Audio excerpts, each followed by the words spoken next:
Hello, and welcome to Just Plain Wrong, the podcast where three Mennonite librarians discuss depictions of Amish and Mennonites in popular culture. I'm Erin, and I will be moderating this week's discussion on the book True Confections, an Amish Cozy Cupcake Mystery by Ruth Hartzler. Before we jump into the discussion, Tilly has the giggles. Just the subtitle in particular.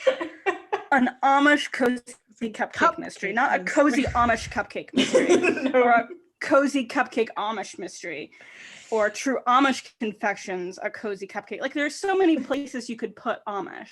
Like, I prefer Amish Confections, a True Cozy Cupcake Mystery, or like True Cupcakes, an Amish Confection Mystery.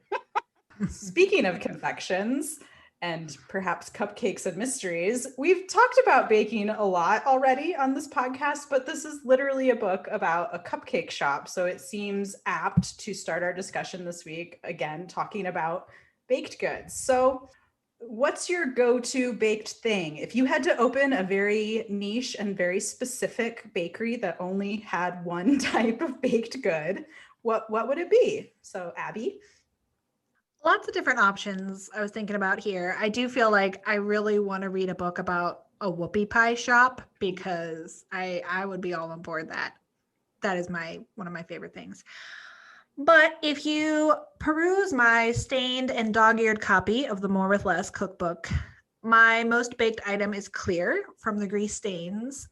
It is the chocolate chip oatmeal cookies from page 287. And I promise I did not look that up. I know. Although I do here's a little tip. A key substitute for this recipe is you have to sub out one half of the butter. So replace one of the sticks of butter with extra peanut butter. That's the sweet spot. It's very tasty. I will also say that you can make it with sunflower butter if you have a nut allergy, because I've discovered that as well. So I have made that recipe so many times. Nice. So we have a cookie shop. What about you, Tilly? It would probably have to be pie. That's the default for me if I have guests coming over, which, hasn't happened in a while. But certainly growing up, that was the thing that my mom and then eventually my dad also started making for potlucks, for family dinners, dinner with guests, small group. So pie, I'd go pie. I, in the FAQ episode, said that I was a pie person, but in reflecting on this question, I think that what I actually am is a bread person. So I am one of those people, very basic. I got very into learning to make sourdough during this whole COVID thing. I think I've gotten pretty good at it.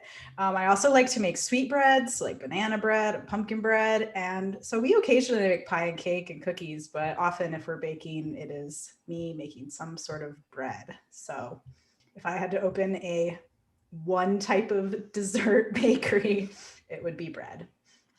And I think the name just wrote itself. You could have it the Some Kind of Bread Shop. Oh, I like that. Could it be an Amish cozy bread mystery?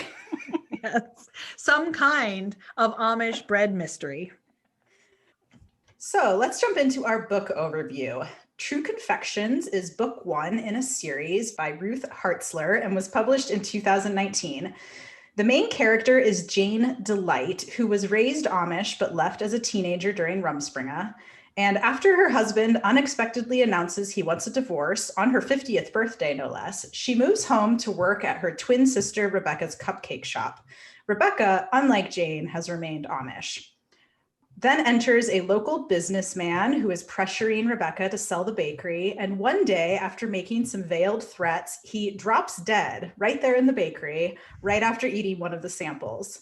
And as the last non-Amish person to interact with him, Jane immediately becomes a prime suspect. And she's very determined to prove her innocence. So she basically runs her own investigation with the aid of two elderly sisters who are obsessed with Miss Marple. And there's a random side plot where she sort of develops romantic feelings for the detective on the case, a Scottish man named Damon MacLeod.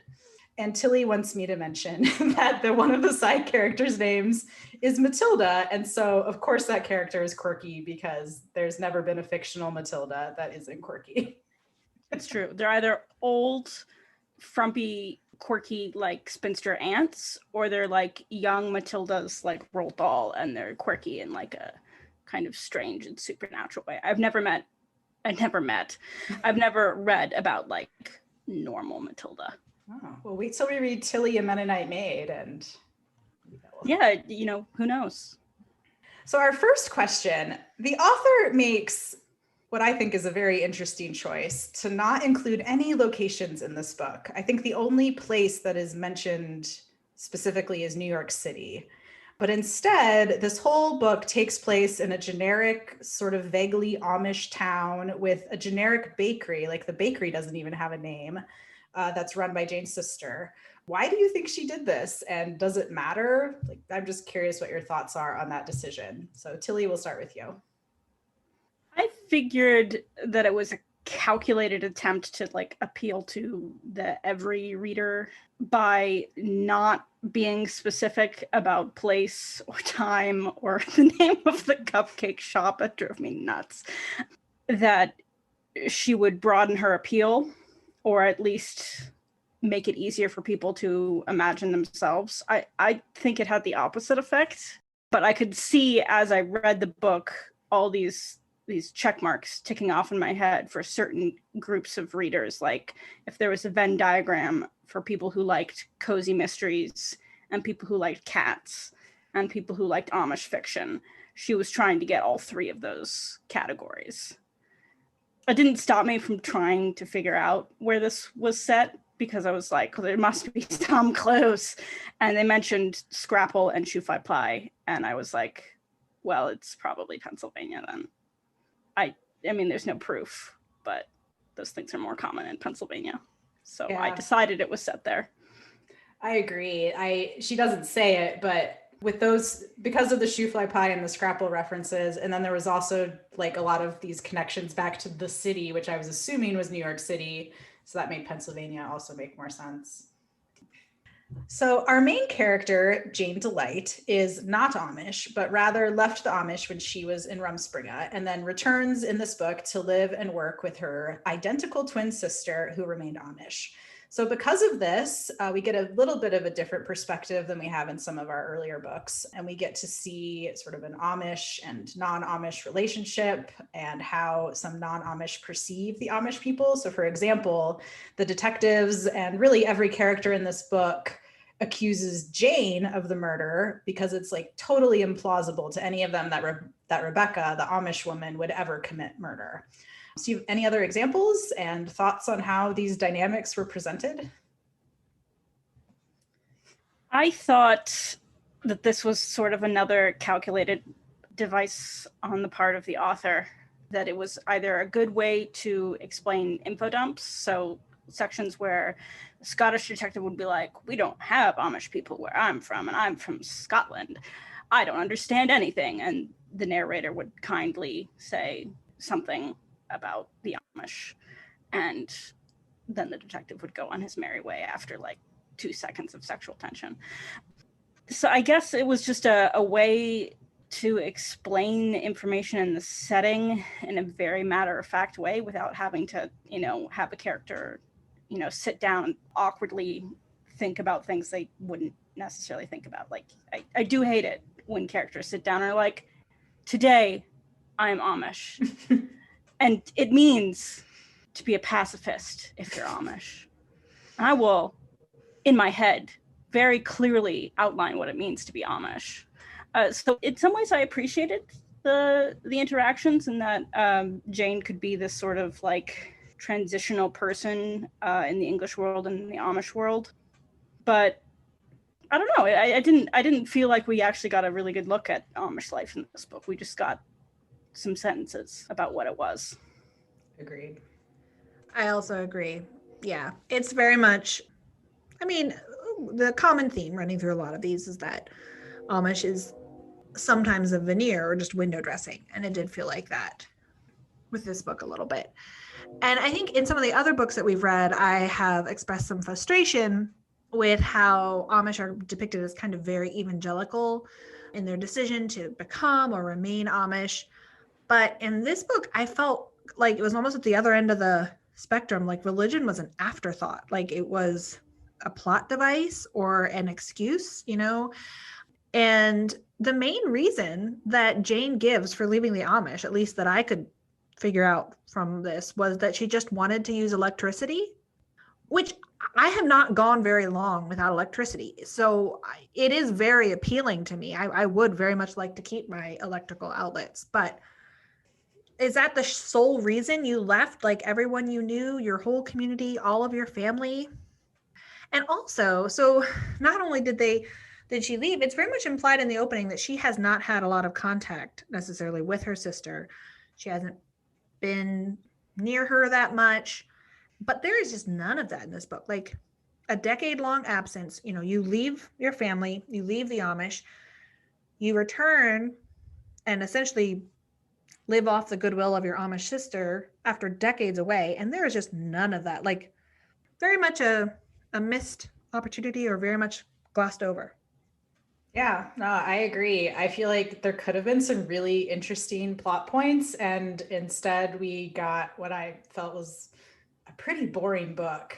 And there were so many like interesting things that could have happened, like the sisters, like they're identical twin sisters. How were their different experiences? And there's also one of the weirdest scenes in the book, I thought, was when Jane is playing detective and she's trying to get information on other potential suspects. So in order to do this, she dresses in her twin sister Rebecca's clothing. And again, they're identical twins, so she can easily sort of assume this Amish identity.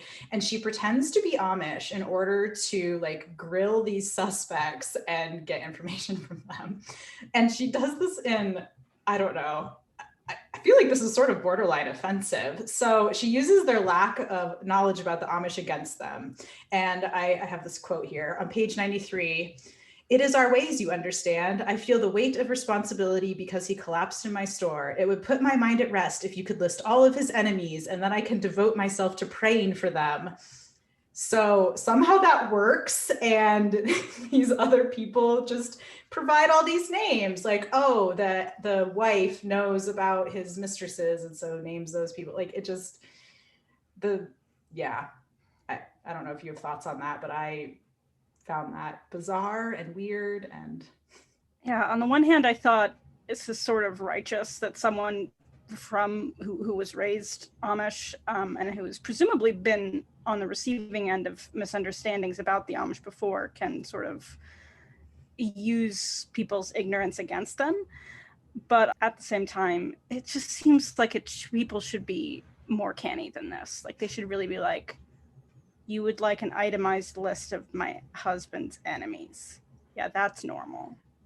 Because I want to pray for them. Because you want to pray for them. Sure. Yes. Yeah. Sure. That makes sense.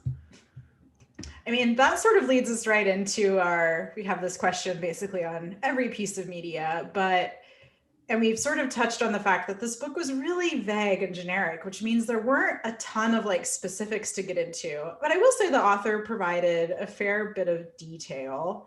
But I didn't know if there were specific things you wanted to mention that she got right or wrong about Amish life. So Abby, we'll start with you. You both alluded to this a little bit, but I think the thing that bugged me the most is that while it is true that Amish don't have high rates of criminal activity, being Amish is not some get out of suspicion for free card that just automatically means that no one's ever going to consider that. Amish are still human, and they're sadly just as, fallible as the rest of us. And I think this stereotype, part of the reason it frustrates me is I think it's both fairly common, and in some ways it's like other tropes where as soon as you turn all Amish into saints, you also deny them the opportunity to be human, and you deny them agency. And that has been done against other minority groups, and it's a very frustrating thing to have done. So while this book was kind of lighthearted, playing into that trope really irritated me. It wasn't even just like the policeman going like, oh, it's unlikely that Rebecca Yoder murdered her customer. They just like, it was a blind spot where they were just like, this does not compute. We will not even talk to her family. Like they just are just like, nope, wasn't her. Can't be. She's Amish. And I feel kind of offended on Rebecca's behalf. Maybe she really hated that man. Overall, I think in terms of things to get right and wrong about the Amish, there just wasn't enough Amish stuff mentioned in any detail to be wrong. So I think this book sort of ended up being accurate by virtue of the fact that there was just so little in it. Like there were a few side things like that. At one point, Eleanor and Matilda, who are the older Miss Marple wannabes, say something like, "Oh, don't cuss in front of the Amish person." And I'm like, okay, I'm pretty sure Amish people have heard and probably cuss themselves a little bit. But that was it. That was like the only thing that stood out to me is like, not accurate. Yeah. The one other thing that I thought about, though it would really depend on the community, and we don't know what community we're in, so it's hard to say. But it did seem, so early on in the book, when we're first learning about Rebecca and the bakery, it says that she is an hour's buggy ride away from her bakery. And that struck me as probably inaccurate. Like most Amish who run businesses would run them from their house or from a property like right in front of their house or next door. They would not be an hour away.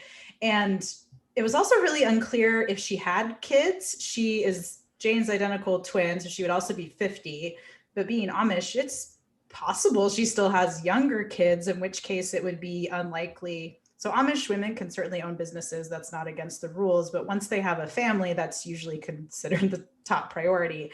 So especially to have it an hour away would be unlikely. Did you pick up, like, were there kids? Did I miss kids?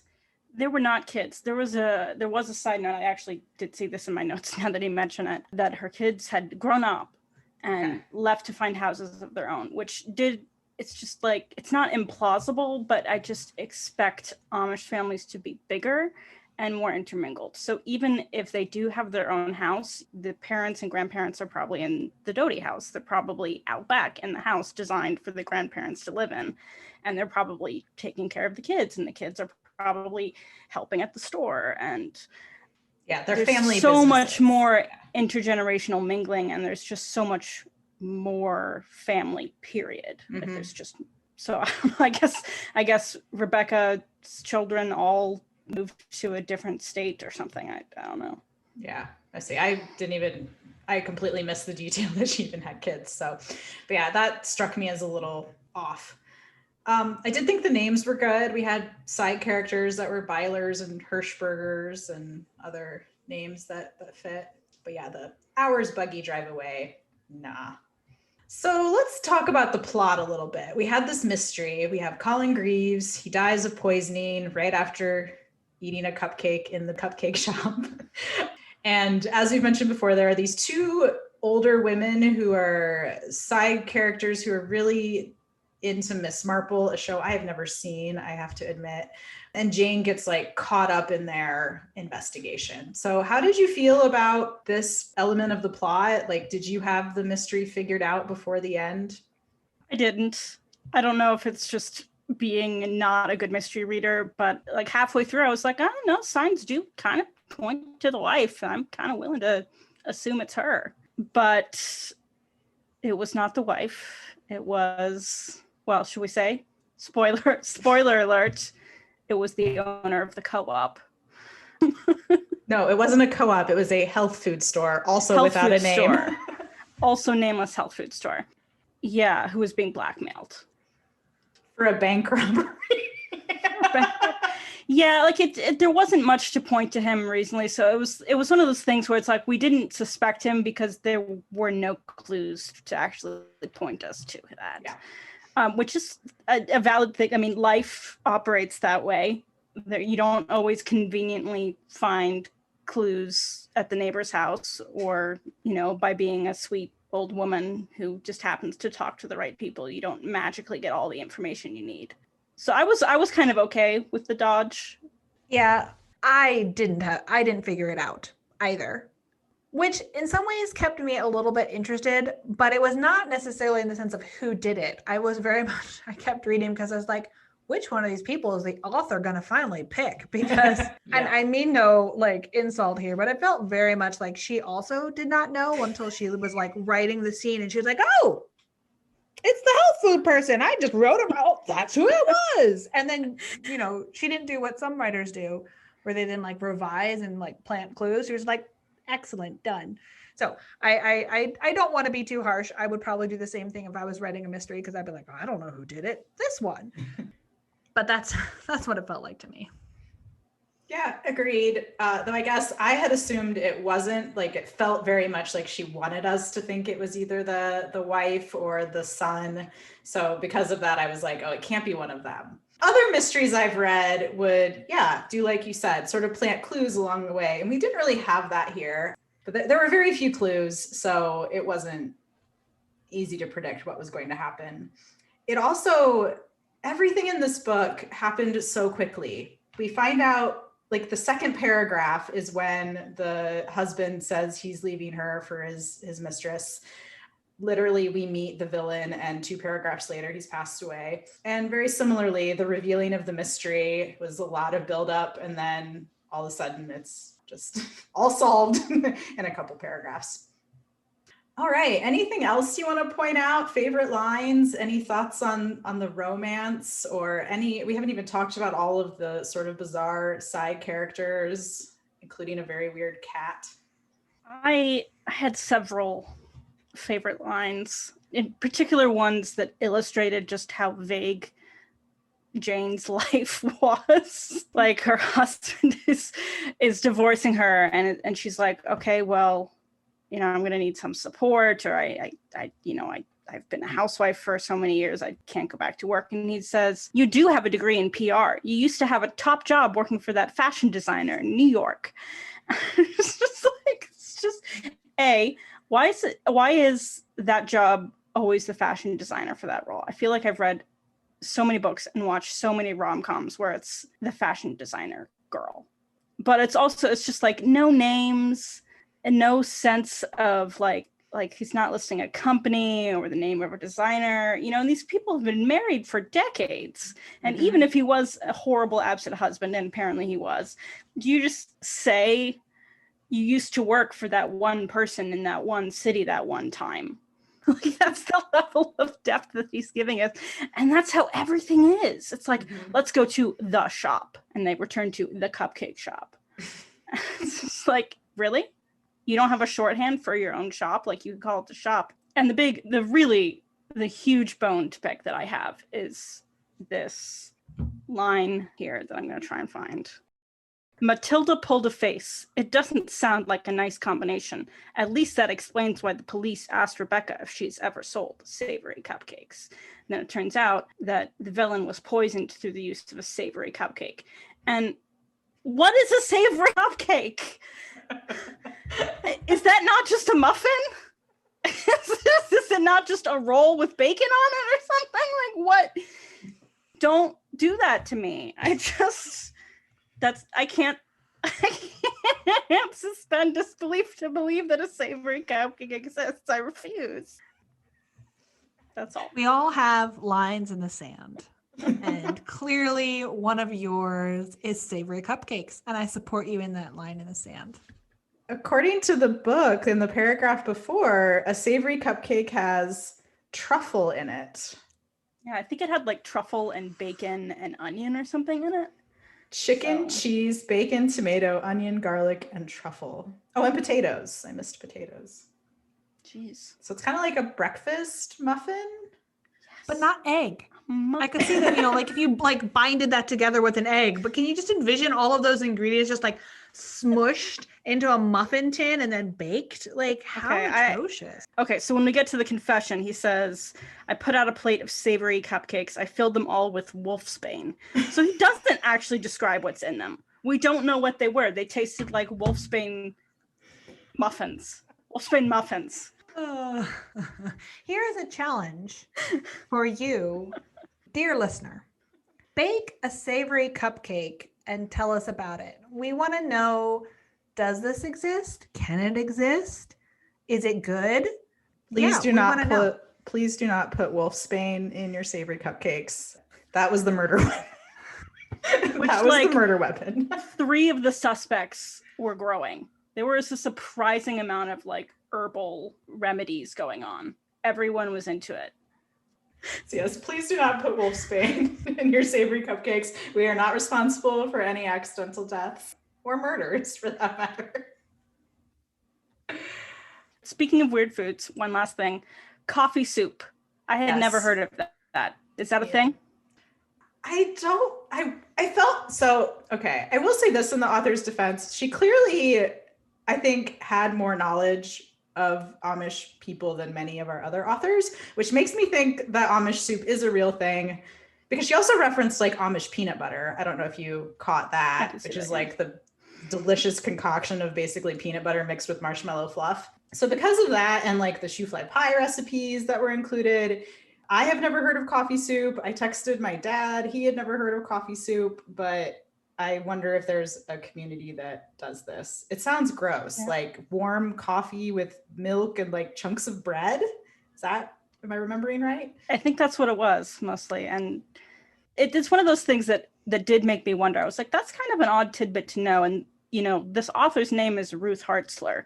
And my instinct is to say that's a pen name, because there are a lot of writers of Amish fiction who adopt Amish sounding names in some quest for anonymity or legitimacy or both.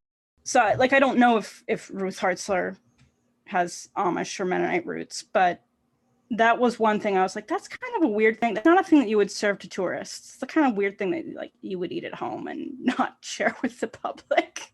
Maybe we should try recording in the morning and have some bowls of Amish coffee soup. No. Along with our savory cupcakes. No. I would like to shift this just a little bit to talk about the romance here. Oh, please. And I also feel like, I don't know if one of us have mentioned this. One of you included this line. I felt like this definitely needed to be mentioned. So when this Scottish detective meets the Amish, he insists, not just once, but several times, he attempts to bow when meeting the Amish. Which, no, but I don't get the sense. Now, this is really out of my wheelhouse, but I don't get the sense that Scottish people are super into bowing to people they don't know. I've always gotten the sense that they maybe have some fierce independence and want to just bow to people. So that was unusual. And another note I wanted to make about this, I will say this is by far our most subdued romance, because they don't even get together at the end. They just like have a little like, or kiss or express interest. No, they're just like, they kind of do a little eye flirting kind of, and that is it. But I did like to point out one part, I've forgotten about this, but I thought it was one of the least accurate things. So at some point while investigating and visiting the local Amish healer, Jane is convinced to climb up on the roof for weird reasons that are just bizarre. Like the Amish healer decides, I think there's something wrong with my roof, so random visitor, you must climb up on my roof and fix it. So Jane does, which again is bizarre. And then she falls off the roof and lands on the Scottish detective. Which, okay, whatever. This is a romance novel. How did I forget about this part? I just finished it 2 days ago. I know. I will give you the weird coincidence. Sure, he happens to pull up, blah, blah, blah.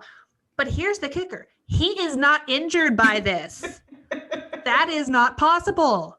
I do not care how burly and strong and manly you are. Mm-hmm. You cannot catch a falling woman and then just be fine. Like, well, it didn't catch. She like landed on him, right? Yeah. Yeah, it's not even like, it's not even catch. It's just very much like she just went thunk on this detective and is fine and he's fine. And they both kind of go, well, that was kind of fun. I'm like, no, it was not a sexy moment. That was a painful moment. Maybe he was hiding his pain because he didn't want to look unmanly in front of Jane. I also had to chuckle because this is like the first semblance of any sort of diversity, and it's not a Black or African American person. It's not a local immigrant of any sort. It's a Scottish man, like which is far less likely than any of the yeah, exactly. We've mentioned this in a few books, and this is a woman author, but like the women again were just kind of all stereotypes of one sort or another. The wife of the murdered man was cold and depicted as kind of like evil and untrusting. So the college-age mistress named Cherry, and then the other mistress, because apparently everyone has mistresses in this book, was like over the top. Yeah, just didn't love that. It's a good point. Way too many stereotypes. Feel like we are headed into a territory where there is a clear trope where you know who the villain is because they always want to buy Amish shops, which for no good reason. Like, this place doesn't even have a name. Like, what? All right. Well, this book was kind of hard to discuss because it was just so vague, but let's go ahead and rate it on a scale of 1 to 5 savory cupcakes. And Tilly, in case you need clarification, 5 is still good, even if you don't know what a savory cupcake is. So I'll start. I guess I liked a couple things. It was nice to have a protagonist who wasn't, 22 and considered an old maid. Instead, we had a 50-year-old divorcee. So a different stage of life was represented. And there were some details that were interesting and accurate. But I was really disappointed in this book. Like, I love mysteries and true crime, like way more than romance. Like, this is my genre. And yet somehow this was so boring that I struggled to read it. And like, it reminded me of His Pretend Amish Bride, our first episode with the camels and the villains, and that there were just all these plots and side characters. But like, that book was amazingly entertaining. And this was just kind of not. So I'm not even going to give it 2 ratings, just 1. I'm going to give it maybe 1.5 savory cupcakes. Tilly? I think the intent of the author was to give a different perspective than what normally happens in Amish fiction. And I was kind of looking forward to hearing about what it would be like to start a new life at age 50 and to hang out with these 2, 80-year-old sisters who are world travelers and, want to channel their inner Ms. Marple. But then it just didn't materialize. So while I appreciated the attempt, I think the execution just really brought things down for me, especially the repetitiveness, where Jane would think something and then the author would take the time to have her think it and then speak it to someone else and then have that person speak it to a third person. So you would get essentially the same substance repeated 3 pages in a row. So the book could have been 2/3 shorter. She didn't trust her readers to understand the implications of things that were happening, which was disappointing. So I guess for heart and for the sake of Matilda and Eleanor, who I did like, quirky as they were, I would give it maybe 3 out of 5 for enjoyment and like 1 out of 5 for stylistic reasons. That's not the scales we usually go on, but that's what I'm going to call it anyway. Honestly, the thing that kept me reading this one is I couldn't 100% rule out that the author was not writing this whole thing completely tongue-in-cheek. It was just like from the opening scene where the way that this, husband broke the news in such a strangely like, well, of course I have a mistress. You must be gone. It just, and throughout it, I couldn't figure it out. And so I wasn't like, is she like in on this? Like, is the author in on this? Like, so in that I kind of found enjoyable. I couldn't figure it out. And I think I was in the mood to read something very light. And this was very light on details, on names, on a lot of things. So I think I would give this I don't know if I'd break it down. I think I would just give it a good old 2 out of 5. Do we have anything more to say about Mr. Crumbles the cat? Yeah, we haven't even mentioned Mr. Crumbles the cat. I guess I should wrap up some plot points here. The mystery is solved when Jane, we didn't even mention this because as with many of these books, there are just too many plots, but she is sort of being stalked or like has someone following her. And she finally encounters that person like face to face at the end. And he admits that he was actually hired by the man who was murdered. And this throws her into a tizzy. She runs across the street to the health food store and the guy who owns it like basically attacks her. And then she is saved by the cat somehow. This cat. No. She runs after the cat, which has gotten out of the house. That's it. She's chasing the cat into the store when she encounters the bad man. And then he attacks her, or then she catches him doing something and she puts it together that he was being blackmailed. He doesn't pick it up until he literally like confesses, because he thinks that she's blackmailing him. That's And right. So it takes her the longest time to Would not realize, be that oh wait, that means confusing. that you killed him. And the Mhm. cat saves her by knocking something off a shelf onto the head of the villain. Which they imply was God's doing. That's another point in favor of ironic as opposed to unironic, is that they say, and quote, God saved her by means of Mr. Crumbles, of course. Eleanor pulled a face at Matilda. Mr. Crumbles was just like Moses when God used him to part the Red Sea. That is an actual quote from this book. Surely that's meant in jest. Not I hope so. Is yeah. it to make fun of Eleanor and Matilda for being crazy cat ladies? Or are they serious? Because I can't tell. I assumed that the cat would come into play because of the whole stealing keys thing, that like somehow that would be the key to unlocking the mystery, because like she mentions that like 5 times in the book, that the cat keeps stealing keys. But no, just that he somehow knocks a can on the guy's head. Well, thank you for helping me unravel the ending that I clearly could not remember. It took 3 of us to remember because it made that little sense. So if you are in the mood for a cozy mystery, specifically an Amish cupcake cozy mystery, then perhaps this is the book for you.